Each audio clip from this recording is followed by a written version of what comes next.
What if your website could back itself up automatically every single day? Let's set up automated backups in CloudRaptor. CloudRaptor lets you schedule automatic backups with full control over frequency, storage, and retention. This means your data stays protected without any manual effort.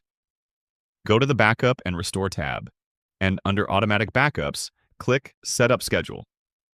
First, choose how often your backups should run. Then select the exact time in UTC.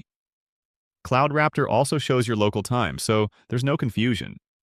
Next, define how many backups you want to keep. This is your retention setting. Once the limit is reached, older backups are automatically deleted, helping you save storage space.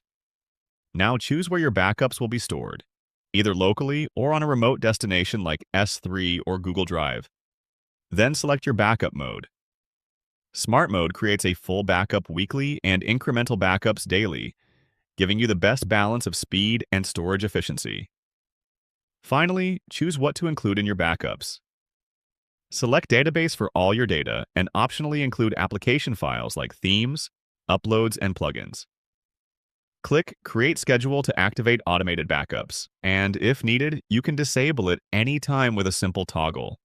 Once enabled, backups will run automatically at your chosen time, stored securely and cleaned up based on your retention settings. Set it once and your data stays protected.